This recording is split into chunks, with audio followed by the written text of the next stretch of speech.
Hello friends, family, and May 2020 graduates. My name is Leila Bouchekouk, and I'm humbled to speak to you for the last time as your Student Government Association President and as your Student Commencement Speaker. Before continuing further, I wish nothing but continued health, happiness, and safety for all of campus and your loved ones.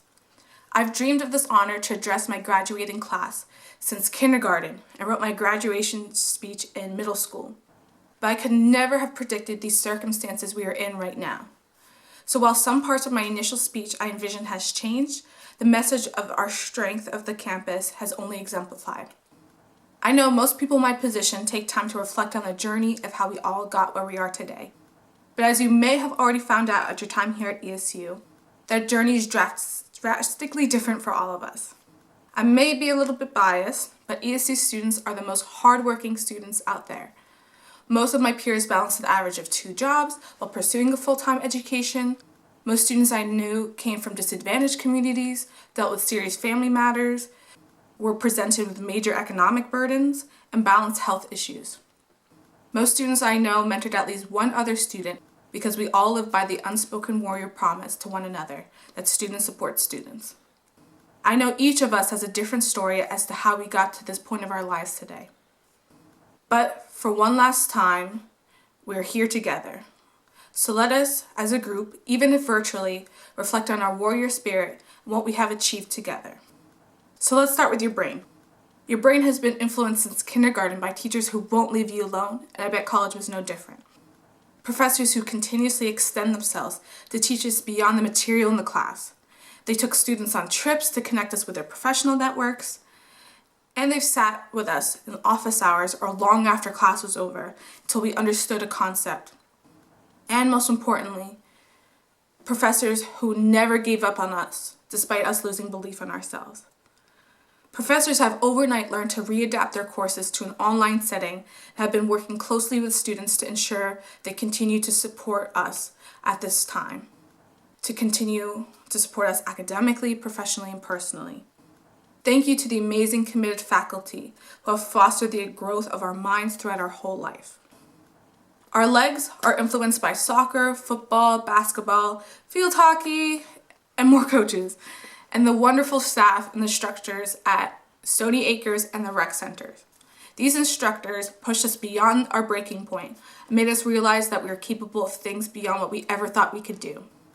Always stay in motion. You do not have to believe 100% in what you're about to do. Trust if at least 1% of you is confident, keep pushing forward. Thank you to these staff members who continue to challenge us to maintain health at home. Your eyes are shaped by your mentors, bosses, student and professional colleagues, and all your advisors who guide you to the right path and shape how you view the world. By example, and through their advice, you discovered more and more about yourself. Most of us have been to at least one guest speaker presentation, have taken a class, or signed up for a program during our time here that has expanded our perspective to include opinions or beliefs that we were once closed off to. Your heart and soul are formed from the support of our families, closest friends, and partners who love us endlessly. They've picked us up at our low point and believe in us when we sometimes don't believe in ourselves. We are bonded as warriors forever, so we got each other's backs. This leads me to the body part I hope we use just as often as our brain, our mouth.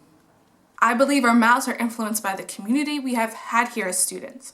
I've either witnessed firsthand or have heard countless stories of times students speak up when it's really hard to do so. I've seen students struggle speaking up in fear of personal, academic, and/or professional retaliation, but do it anyways, because they understood the power of their voice and what it means to fight injustice despite its hardships.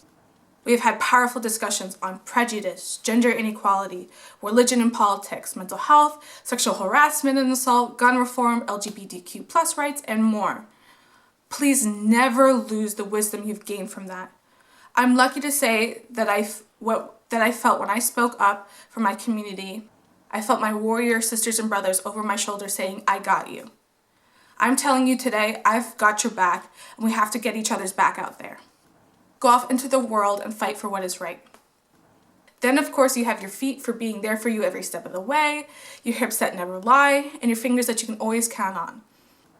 Finally, Finally, the most important thing is our hands. All the other body parts are a symbol of every person in your life who has made you the wonderful graduate standing before us today. But with all these wonderful people in your world, what will you do with the lessons that they have passed on to you? What if you do nothing? The knowledge you've acquired from the start of your academic and personal journey throughout the rest of your life, or the lessons you've learned from those around you, and experiences that you've had here will mean absolutely nothing unless you put your ideas into motion. Take action with your hands and serve someone else. Use your hands to unite with those around you. Use your hands to pay forward what you know to someone else. You never know when you might need a helping hand, so always extend yours. I hope you always stay in motion. I hope you always speak up and speak out when it's right. I hope we will support one another in each other's successes, and I hope you continue to rise when the world is against you.